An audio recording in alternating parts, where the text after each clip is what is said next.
संत शेखर कलिपावनावतार वैष्णव कुलभूषण श्री सीताराम चरणाम्बुज चंचरीक श्रीमद गोस्वामी तुलसीदास जी महाराज कहते हैं, भगवान अनंत है,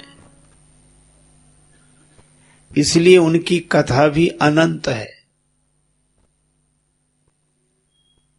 समय समय पर संतों ने बहुत तरह से इन कथाओं को कहा है और सुना है। अनंत का अर्थ होता है जिसका अंत न हो। देखो, अज्ञान अनादिकाल से है। हमें कभी ऐसा नहीं लगता कि जन्म के बाद उस दिन से हम में अज्ञान आया है। अज्ञान तो है अनादिकाल से, लेकिन अज्ञान अनादि तो है पर अनंत नहीं है, उसका अंत होता है। भगवान जन्म लेते हुए और धाम को पधारते हुए दिखाई देते हैं, पर वे भी अनंत हैं। कैसे अनंत हैं? बड़ा सुंदर उदाहरण दिया हमारे ग्रंथों में कि जो लोग कन्याकुमारी गए हैं,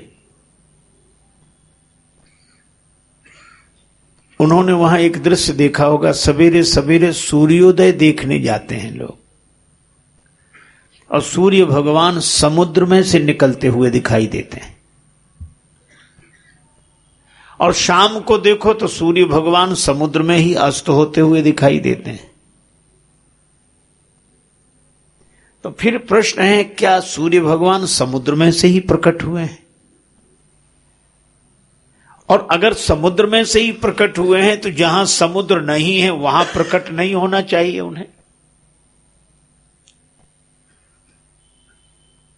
इसका अर्थ है कि समुद्र में से प्रकट होते दिखते हैं और समुद्र में विलीन होते दिखते हैं, लेकिन इसके अलावा भी वे अनादि हैं, अनंत हैं, हर जगह प्रकट होते हैं, हर जगह उनका अस्तित्व है। अनंत होते हुए भी वे समुद्र में प्रकट होते और अस्त होते हुए दिखाई देते हैं। इसी तरह भगवान भी जन्म लेते हुए और अपने धाम को जाते हुए दिखाई देते हैं, पर वे अनंत हैं, उनका कोई अंत नहीं।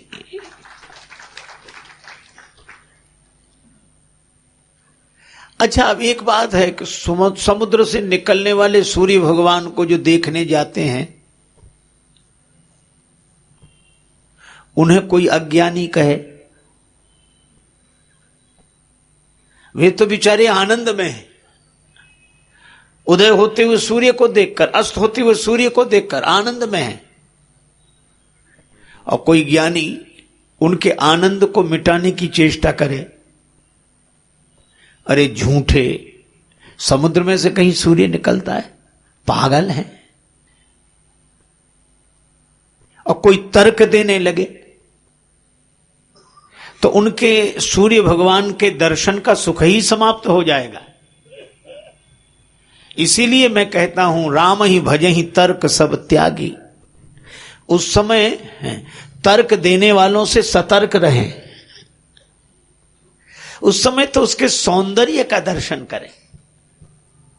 एक विचारक ने बड़ी अच्छी बात कही कि ज्ञानी सत्य में सौंदर्य देखता है और भक्त सौंदर्य में सत्य देखता है। सूर्य भगवान को समुद्र से निकलते देखा तो सूर्य भगवान को ही तो देख रहा है, अपनी भावना से देख रहा है। और मुझे तो लगता है कि भगवान के बारे में की गई कोई भी भावना असत्य नहीं है, क्योंकि भगवान जब सत्य हैं तो उनसे जुड़ी हुई प्रत्येक भावना सत्य है। और इसके लिए एक प्रमाण बड़ा अच्छा है। एक दिन भक्ति मूर्ति माता मीरा अपनी मां के साथ भवन की छत पर टहल रही थी। शाम का समय था, किसी की बारात निकली। 9 युवक दूल्हा घोड़े पर बैठा हुआ, बाराती साथ साथ चल रहे हैं, बाजे बज रहे हैं। माता से मीरा ने पूछा कि मां, यह सजीला युवक कौन है जो घोड़े पर बैठा है? मां ने कहा, बेटी यह दूल्हा है, तुम्हारी सहेली का विवाह है, उसका यह दूल्हा है। मीरा सहज पूछ बैठी, मां मेरा दूल्हा कौन है? अब मां क्या समझाए उस नन्ही बालिका को। तो मां ने कहा कि बेटी अभी तेरा दूल्हा नहीं है अभी। मीरा बोली, कैसे नहीं है? जब सबके नाक कान हाथ पांव आंख है, मेरे भी हैं, तो जब उसका दूल्हा है तो मेरा दूल्हा क्यों नहीं? अब मां बहुत परेशान, किसे बतावे दूल्हा। तो मां ने कहा कि तुम जिन भगवान की पूजा करने जाती हो ना, चतुर्भुज भगवान, वे ही तुम्हारे दूल्हा है।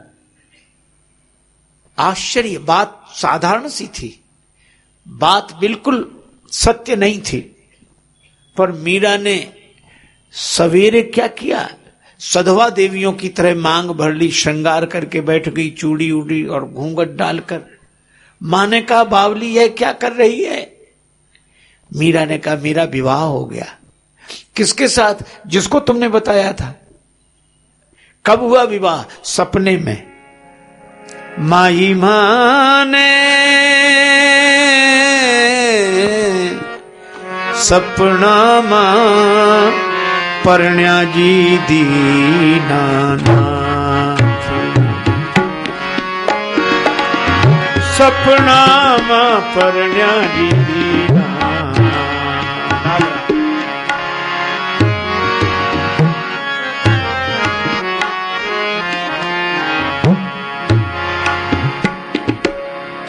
सपना मां परण्या जी दीनानाथ, दीनानाथ सुपना मां परण्या जी दीनानाथ। सपने में विवाह हुआ।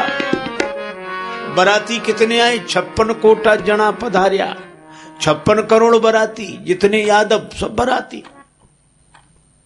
दूल्हो श्री ब्रजनाथ, और भगवान कृष्ण दूल्हा। अच्छा, तो का सपना मां तोरण बंध्या जी, स्वप्न में बंधनवार बंधे और मंडप में गया हाथ। मंडप में भगवान ने मेरा हाथ पकड़ा, मेरी मांग भरी, तो सवेरे में श्रृंगार करके बैठ गई। मां ने कहा, पगली, ये सपने का विवाह कहीं सत्य होता है? माता मीरा ने बड़ी सुंदर बात कही कि संसार से जुड़ा हुआ सत्य का संबंध भी सपना है, और भगवान से जुड़ा हुआ स्वप्न का संबंध भी सत्य है। इसीलिए मीरा जी को समझाने वाले हार गए, पर मीरा तो भगवान के आनंद में। मैं भी आपसे कहता हूं कि जो भक्त हैं उन्हें वाद विवाद से क्या लेना देना, उन्हें तर्क से क्या लेना देना।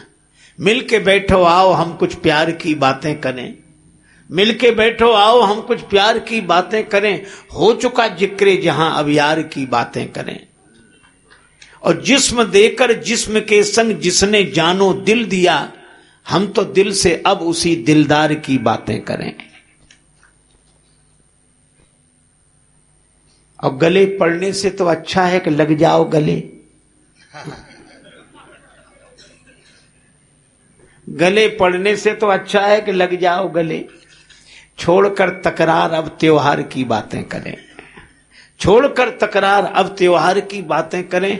और बातों बातों में बात बनती हो अगर, तो फिर क्यों बात बात में तलवार की बातें करें।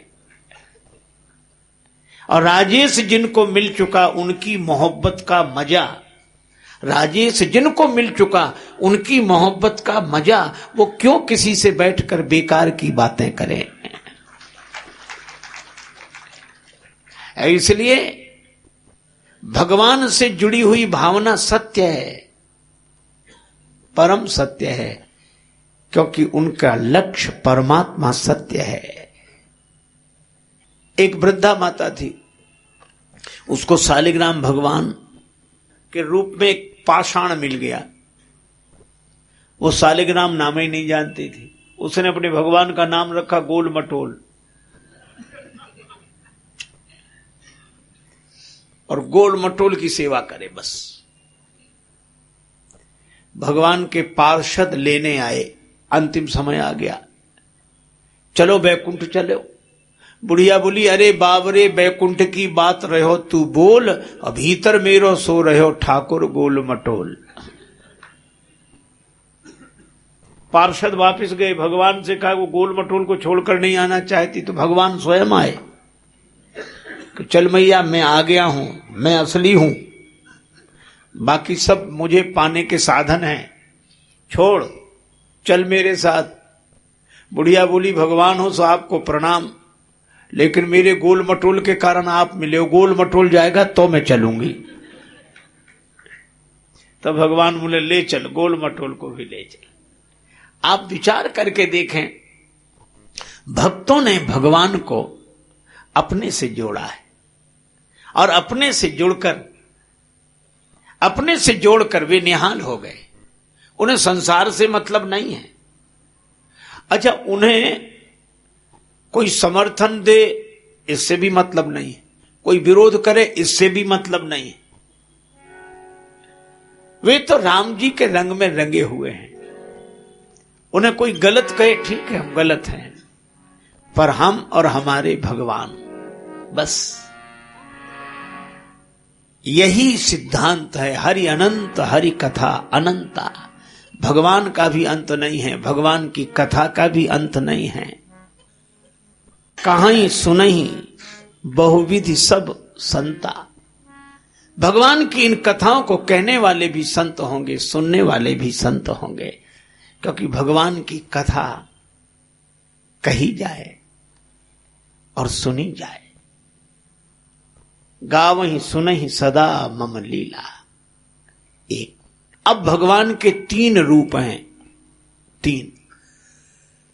एक तो वे धर्मावतार हैं, रामो विग्रहवान धर्मः, तो उन्हें धर्मावतार मानकर अपना आचरण सुधारना चाहिए। दूसरे वे भगवान हैं, भगवान मानकर उनकी भक्ति करनी चाहिए। और तीसरे वे ब्रह्म हैं, ब्रह्म जानकर अपने आत्मा में उनके अद्वैत रूप का अनुभव करना चाहिए। तीनों एक साथ। और इसीलिए रामचरितमानस लिखा गया है।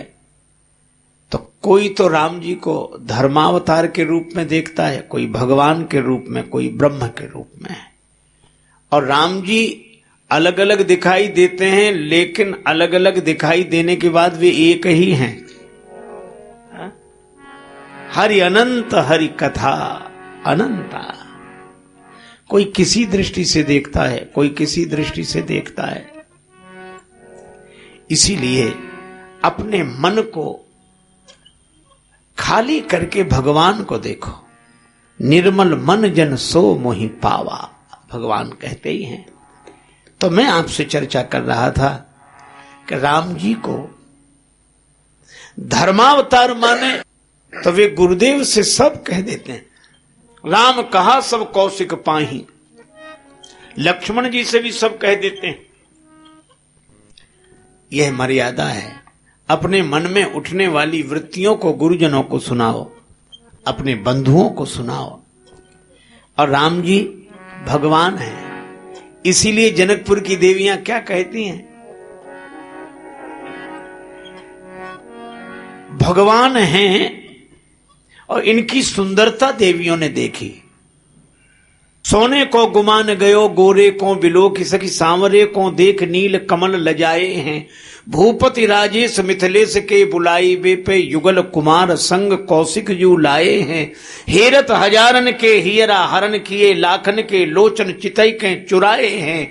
दौरी दौरी मिथिला की आली कहें, आपस में चित्त को समारोरी पुरी में चोर आए हैं। और भगवान को विश्व विलोचन चोर कहा। श्री दशरथ राजकुमार नजर तोहे लग जाएगी, दशरथ राजकुमार नजर तोहे लग जाएगी। अलके कुंचित मुख श्यामल पर, अलके कुंचित मुख श्यामल पर। सोहत मानव नील कमल पर, सोहत मानहु नील कमल। भ्रमर करत गुंजार नजर तुहे लग जाएगी। भ्रमर करत गुंजार नजर तुहे लग जाएगी। दशरथ राजकुमार नजर तुहे लग जाएगी। दशरथ राजकुमार नजर तुहे लग जाएगी। क्रीट मुकुट सुंदर सिर सोहे, श्रवणन कुंडल मुनि मन मोहे। हिय हीरन के हार नजर तुहे लग जाएगी।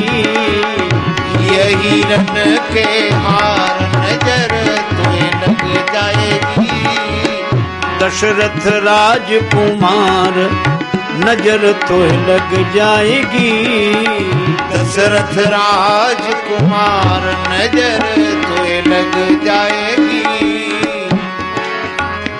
और सखियां कहती क्या है?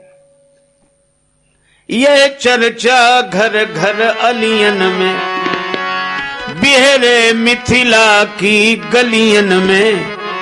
जनु देह धरे श्रृंगार नजर तोहे लग जाएगी। देह धरे श्रृंगार नजर तोहे लग जाएगी। दशरथ राजकुमार नजर तोहे लग जाएगी। अब कहती क्या है? आप बड़े सुंदर हो, ऐसा लगता है जैसे श्रृंगार ही देह धारण करके घूम रहा हो। पर ये हैं कौन? एक सखी बोली, राम लखन मुनि के संग आए, चितवत ही चित चपल चुराए। हे चोरन के सरदार नजर तोहे लग जाएगी। चोरन के सरदार नजर तोहे लग जाएगी। दशरथ राजकुमार नजर तोहे लग जाएगी।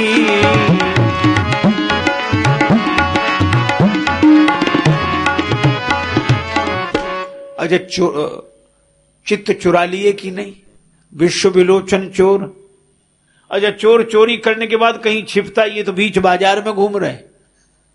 मत मंजू कुंजर से झूमत, अलीगन चित्त चुराए के घूमत। अरे निर्भय बीच बाजार नजर तोहे लग जाएगी। निर्भय बीच बाजार नजर तोहे लग जाएगी। दशरथ राजकुमार नजर तोहे लग जाएगी। दशरथ राजकुमार नजर तोहे लग जाएगी। अच्छा बोलो, ये चोर हैं? हाँ, तो चोर को बंद करो, पकड़ के बंद करो। तो कहां बंद करें? अस अभिलाष हृदय अबलन के, हिय बैठाई तुरत पलकन के। कर ले बंद की बार नजर तोहे लग जाएगी। कर ले बंद की बार नजर तोहे लग जाएगी। दशरथ राजकुमार नजर तोहे लग जाएगी। दशरथ राजकुमार नजर तोहे लग जाएगी। एक सखी बोली कि नहीं नहीं, इनको अपने हृदय में बंद मत करो। क्यों? कानून को हाथ में मत लो। चोर को पकड़कर बंद रखना सबके अधिकार की बात नहीं। अच्छा, अब आप देखो, ये प्रसंग मैंने जानबूझकर आपको सुनाया। ये देवियां भगवान की सुंदरता देख रही। सखीन कोटि काम छवि जीती, करोड़ों कामों की छवि जीत ली। इन जैसे सुंदर कोई है ही नहीं, और हम तो इनकी सुंदरता पर बलिहारी हैं। ठीक है, आप एक बात विचार करके देखना, जब हमारा मन किसी के सौंदर्य पर आसक्त होता है तो निश्चित रूप से हमारे मन में काम का दोष पैदा होता है। मन काम से भर जाता है। ये दुर्बलता आती ही है। किसी के प्रति आकर्षण हुआ, रूपासक्त हम हुए तो काम आता है। पर आप आश्चर्य करोगे, मिथिला की देवियों के मन में काम आया ही नहीं। और सौंदर्य की चर्चा पूरी, सुंदरता पर बलिहार होने का भाव पूरा, पर काम नहीं आया। का क्यों नहीं आया? क्योंकि यही अंतर है। मैं वही बार बार कहता हूं कि आप भगवान के सौंदर्य पर अगर आसक्त हैं तो आपके मन में काम नहीं आएगा। जहां राम तहां काम नहीं, जहां काम नहीं राम। तो हुआ क्या कि जब कामासक्त मन होता है तो उसे अपनी देही की याद आती है, देह की, वह भोक्ता बुद्धि उसके मन में पैदा होती है। लेकिन जनकपुर की देवियों को राम जी का सौंदर्य देखकर देही की याद नहीं आती, उन्हें वैदेही की याद आती है। बर सांवरो जानकी जो। राम जी सांवले सरकार तो श्री जानकी जी के योग्य हैं, बस।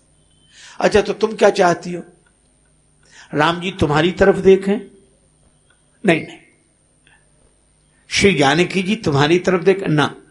फिर का श्री सियाजू राम जी को निहारें और राम जी श्री सियाजू को निहारें और हम युगल सरकार का दर्शन करके आनंदित हों, यह भाव है। कहीं काम आसक्ति नहीं है ही नहीं। और अद्भुत बात है, श्री सीता जी राम जी को देखती हैं, राम जी सीता जी को देखते हैं, और ये भक्त युगल सरकार का दर्शन करते हैं। इसीलिए मैं कहता हूं कि जिनका मन संसार का सौंदर्य देखकर काम से भरा हो, उन्हें चाम का सौंदर्य नहीं, राम का सौंदर्य देखना चाहिए। अब कितनी अद्भुत बात है, सौंदर्य देखने का सुख तो है, भगवान की छवि देखकर सौंदर्य देखने का सुख तो है, पर खतरा कोई नहीं। मैं कहता हूं ऐसी सुविधा देने वाला भक्ति के अलावा कौन है? भक्ति नहीं कहती आंख मूंदो, भक्ति कहती भगवान को देखो, भगवान की सुंदरता देखो। लाजई तन शोभा निरख कोटि कोटि शत काम, करोड़ों करोड़ों रति काम जिनकी शोभा को देखकर लज्जित हो रहे हैं, उस शोभा को देखें, उस सौंदर्य को देखें।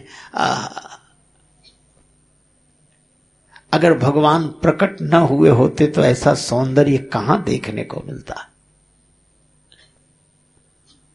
श्री रामानुजाचार्य जी के समय में एक भक्त थे। भक्त होने के पहले वे अपनी प्रेमिका के रूप में आसक्त थे। भगवान की शोभा यात्रा निकली, उस व्यक्ति से प्रेमिका ने कहा कि भगवान की शोभा यात्रा देखो, बाहर चलो। बोला हम तो तुमको ही देखेंगे, हमें भगवान से कोई लेना देना नहीं, हमारे लिए तो भगवान का सौंदर्य तुम ही हो। अब वो न माने। प्रेमिका बोली चलो। बोले चलेंगे तो पर हम भगवान की तरफ नहीं तुम्हारी तरफ देखेंगे। प्रेमिका बोली लोग देखेंगे। बोले लोग देखें तो देखें, हमें किसी की परवाह नहीं। और वो गया छाता लेकर, प्रेमिका के चेहरे की तरफ देखे, प्रेमिका भगवान की तरफ देखे, वो प्रेमिका की तरफ देखे। अब भीड़ में श्री रामानुजाचार्य जी ने देखा इतना रूपासक्त व्यक्ति, दूसरा कोई होता तो घृणा करता, लेकिन श्री रामानुजाचार्य जी प्रसन्न हुए कि यह निश्चित भगवान की भक्ति का अधिकारी है। अरे क्या अधिकारी है वो, चाम के सौंदर्य में इतना मोहासक्त है और भक्ति का अधिकारी। भगवान श्री कृष्ण भी कहते हैं अब चेत सुदुराचारो भजते माम अनन्य भाग। सुदुराचारी भी, सु माने व्यवस्थित दुराचारी, बताओ अब इससे ज्यादा और कौन होगा। वो भगवान तक को नहीं देख रहा, लोकलाज तक को नहीं देख रहा, कामातुराणाम न भयम न लज्जा। पर श्री रामानुजाचार्य जी कहते हैं कि यह है भगवान को देखने वाला। बोले क्या देखने वाला, वो तो देखते ही नहीं। रामानुजाचार्य जी ने कहा कि जो संसारी चीज को इतने आसक्त होकर देख रहा है, वो जब भगवान का सौंदर्य देख लेगा तो संसार छूट जाएगा इसका। तो कोशिश करो। उन्होंने भगवान से प्रार्थना की कि इसे अपना सौंदर्य दिखा दे। भगवान ने कहा कि हम दिखा तो तब दें जब वो देखे। वो तो इधर देख ही नहीं रहा है। श्री रामानुचार्य जी बोले कोशिश करेंगे। भगवान आकर विराजे मंदिर में। शोभा यात्रा पूरी हुई। रामानुजाचार्य जी ने उससे कहा कि एक बार तो देख ले। बोले नहीं, मैं तो इधर ही देखता हूं, उधर देखना ही नहीं। तो उसकी प्रेमिका से कहा। वो प्रेमिका भी कहना न माने। श्री रामानुजाचार्य जी ने कहा उस प्रेमिका से कि तुम भगवान के बगल में खड़ी हो जाओ। वो बेचारी शर्माते हुई खड़ी हुई भगवान के बगल में। तो उसने देखा प्रेमिका की तरफ और उधर भगवान से प्रार्थना की कि इसे अपना सौंदर्य दिखा दो। और रामानुजाचार्य जी महाराज ने कहा और उस व्यक्ति ने उस प्रेमिका की ओर देखा। थोड़ी दृष्टि पलटी और जरा सी भगवान की ओर एक दृष्टि गई और भगवान अपने पूरे सौंदर्य के साथ प्रकट हो गए। और जो उसने सुंदरता देखी बलिहार हो गया कि अब कहीं नहीं जाना, अब तो ऐसी सुंदरता कहीं है ही नहीं। और श्री रामानुजाचार्य जी महाराज ने उसका नाम धनुर्दास रखा। भक्त हुआ। मैं आपसे कहता हूं कि भगवान संसार बने ही इसीलिए हैं कि संसार हमें अटकाए है, संसार हमें भटकाए है। हम इस सौंदर्य में अटके हैं और इसके कारण भटके हैं। लेकिन भगवान कहते हैं कि चलो हम भी तुम्हारे बीच में संसार की तरह ही होकर आए हैं, इसलिए अब तुम उधर नहीं इधर देखो। उधर देखोगे तो आसक्त बनोगे और मेरी ओर देखोगे तो भक्त बनोगे। मिथिला की देवियों में कोई काम की गंध नहीं है। वहां वासना नहीं, उपासना है। अच्छा, एक अद्भुत बात, भगवान श्री राम और श्री जानकी जी का प्राकट्य भी बड़ा अद्भुत है। सामान्य पुरुषों की तरह भगवान का जन्म नहीं हुआ। इसीलिए तो मिथिला की देवियां विनोद करती हैं।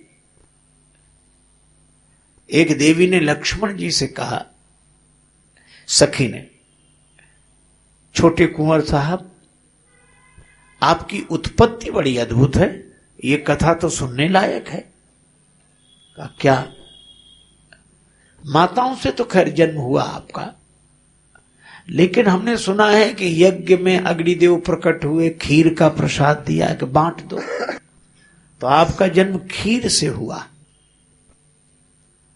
लक्ष्मण जी भी उत्तर देने के लिए आगे। लक्ष्मण जी ने कहा ये तो ठीक है कि हमारा जन्म खीर से हुआ, लेकिन जनकपुर में तो और अद्भुत व्यवस्था है। यहां जिसे संतान की जरूरत होती है कुदाल ले जाता, टोकरी लेता, जमीन से खोद कर ले आता है। यार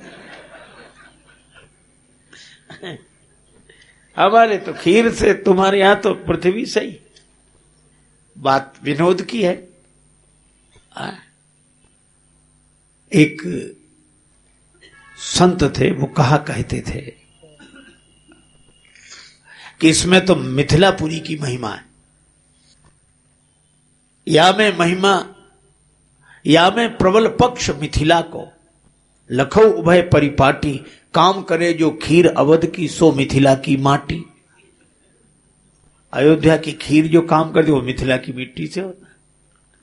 तो हमने निवेदन किया, विनोद की बात है, हमने कहा कि या में महिमा अवधपुरी की, मिथिला की कमजोरी, खीर ते प्रगटे चार, मृत्तिका ते भई एक किशोरी।